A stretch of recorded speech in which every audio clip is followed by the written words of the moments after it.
بسم اللہ الرحمن الرحیم۔ حضرت عبداللہ بن وہب فرماتے ہیں کہ حضرت عمر رضی اللہ تعالیٰ عنہ ایک دفعہ کسی کی نماز جنازہ پڑھا رہے تھے کہ کسی نے آواز دی، اے اللہ کے بندے، اللہ تم پر رحمت کرے، ہمیں آ لینے دیجیے۔ آپ رضی اللہ تعالیٰ عنہ نے انتظار کیا حتیٰ کہ وہ صف میں آ کھڑا ہوا۔ اس شخص نے ان الفاظ میں میت کے لیے دعا کی، اگر تو اسے عذاب دے تو حق ہے، اس نے تیری نافرمانی بہت کی، اور اگر تو اسے معاف فرما دے تو بھی حق ہے کہ اسے تیری رحمت کی احتجاج ہے۔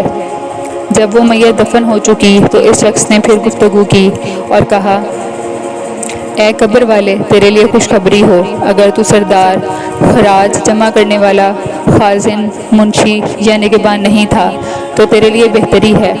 حضرت عمر رضی اللہ تعالیٰ عنہ نے فرمایا، اس شخص کو پکڑ کر میرے پاس لاؤ، میں اس سے پوچھنا چاہتا ہوں کہ یہ کون ہے اور حکمت بھری گفتگو اور نماز کا یہ ذوق و شوق اس نے کہاں سے پایا ہے۔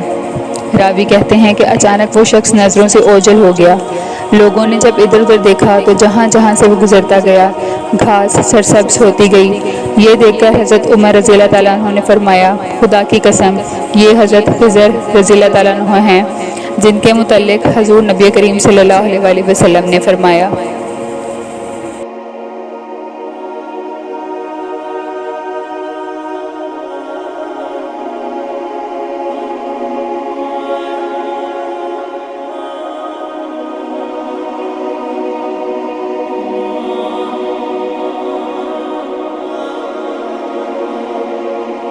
حضرت علی المرتضیٰ رضی اللہ تعالیٰ عنہ نے فرمایا، میں ایک رات کعبۃ اللہ شریف کا طواف کر رہا تھا کہ اچانک کیا دیکھتا ہوں کہ ایک شخص بیت اللہ کے غلاف کو تھامے دعا کر رہا ہے اور کہہ رہا ہے، اے وہ ذات جس کے لیے ایک آواز دوسری آواز کی سماعت سے مانع نہیں ہے، اے وہ کہ جس سے لاکھوں مسائل پوشیدہ نہیں ہیں، اے وہ کہ حاجیوں کی آوازیں اور دعا کرنے والوں کی دعائیں تیرے سامنے ظاہر ہیں، مجھے اپنے عفو و درگزر کی ٹھنڈی عطا فرما اور مجھے اپنی رحمت کی مٹھاس سے نواز دے۔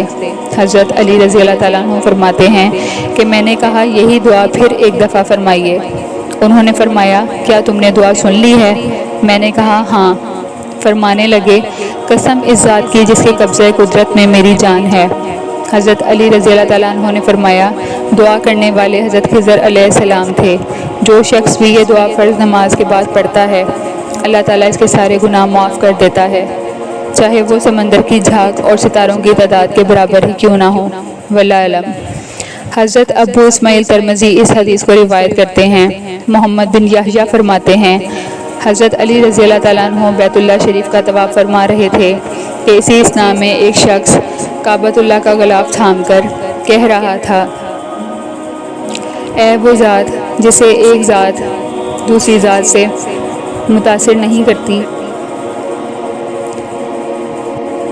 اے وہ ذات جسے مانگنے والے اکتا نہیں سکتے اور آہوزاری کرنے والوں کی آوازیں اس کے سامنے بالکل ظاہر ہوتی ہیں، مجھے اپنے عفو و درگزر کی ٹھنڈی اور اپنی رحمت کی حلاوت عطا فرما۔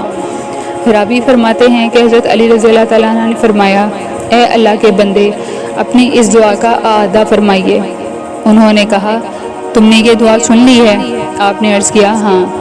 انہوں نے فرمایا، ہر نماز کے بعد یہ دعا کیا کریں، اس ذات کی قسم جس کے قبضے میں خضر کی جان ہے، اگر آپ نامہ اعمال میں ستاروں، بارش کے قطروں، زمین کی کنکریوں اور مٹی کے ذروں کے برابر بھی گناہ ہوں گے تو اللہ تعالیٰ پلک جھپکنے سے پہلے انہیں معاف فرما دے گا۔ واللہ علم۔ شیخ سیدنا عبدالقادر جیلانی رضی اللہ تعالیٰ عنہ سے ملاقات کا واقعہ۔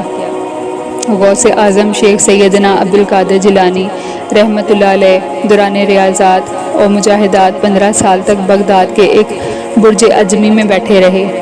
آپ نے اللہ تعالیٰ سے عہد کیا کہ جب تک وہ خود نہ کھلائے پلائے گا کچھ نہیں کھاؤں گا۔ ایک دفعہ 40 دن گزر گئے، آپ نے کچھ نہ کھایا۔ 40 دن کے بعد ایک آدمی آیا اور کچھ کھانا آپ کے سامنے رکھ کر چلا گیا۔ حضرت غوث اعظم فرماتے ہیں، میں نے سنا کہ باطن سے آپ کی بھوک کی فریاد کر رہا ہے۔ ناگہا شیخ ابو سعید مخزومی رحمۃ اللہ علیہ کا مجھ پر گزر ہوا اور آپ نے فرمایا کہ میں نے یہ آواز سن لی ہے۔ آپ نے پوچھا کہ عبد القادر یہ کیسی آواز ہے؟ میں نے عرض کیا کہ یہ میرے نفس کا اضطراب ہے، لیکن میری روح مشاہدات حق میں برقرار ہے۔ آپ نے فرمایا میرے گھر آ جاؤ۔ یہ کہہ کر آپ چلے گئے۔ حضرت غوث پاک رحمۃ اللہ علیہ فرماتے ہیں کہ میں نے اپنے دل میں کہا باہر ہرگز نہیں جاؤں گا۔ اتنے میں حضرت خضر علیہ السلام تشریف لائے اور فرمایا کہ اٹھو اور حضرت ابو سعید علیہ السلام کے پاس جاؤ۔ میں چلا گیا۔ شیخ ابو سعید علیہ السلام اپنے گھر کے دروازے میں کھڑے میرا انتظار کر رہے تھے۔ آپ نے فرمایا جو کچھ میں نے کہا کیا وہ کافی نہ تھا کہ حضرت سیدنا خضر علیہ السلام کو آ کر آپ کو کہنے کی ضرورت پڑی اور پھر تم آئے؟ حضرت سیدنا غوث اعظم فرماتے ہیں کہ جس طرح انسانوں کے مشائخ ہوتے ہیں، ملائکہ اور جنات کے مشائخ بھی ہوتے ہیں، لیکن میں سب کا شیخ ہوں۔ شیخ ابو محمد بن عبداللہ بصری رحمۃ اللہ علیہ کہتے ہیں کہ حضرت سیدنا خضر علیہ السلام نے مجھے بتایا کہ شیخ عبد القادر جیلانی احباب کے فرو اور اپنے زمانے کے اولیاء کے کتب ہیں۔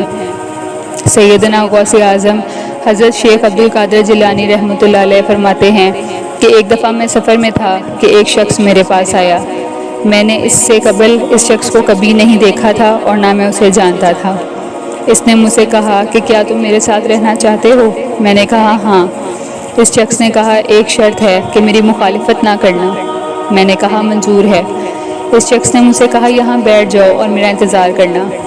1 سال گزر گیا لیکن وہ شخص نہ آیا اور میں وہیں بیٹھا رہا۔ 1 سال کے بعد وہ آیا اور کچھ دیر میرے پاس بیٹھا اور پھر اٹھا اور کہا کہ تم یہاں سے جب تک نہ میں آؤں نہ جانا۔ اس مرتبہ پھر 1 سال گزر گیا۔ 1 سال کے بعد وہ پھر آیا۔ اس بار اس کے ساتھ دودھ اور روٹی تھی۔ تب اس شخص نے کہا میں خضر علیہ السلام ہوں اور مجھے حکم ہوا ہے کہ میں تمہارے ساتھ کھانا کھاؤں۔ ہم دونوں نے مل کر کھانا کھایا۔ پھر انہوں نے مجھ سے کہا کہ اٹھو بغداد چلیں۔ پھر ہم دونوں مل کر بغداد آ گئے۔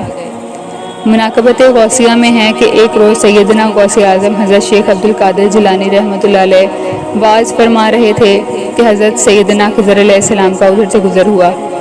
آپ نے حضرت سیدنا خضر علیہ السلام سے فرمایا کہ اے اسرائیلی آ اور محمدی کے ساتھ مقابلہ کر۔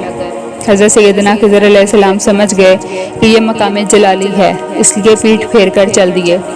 اللہ تعالیٰ کا حضرت سیدنا خضر علیہ السلام کو حکم ہوا کہ ان اولیاء محمدی کے پاس جا۔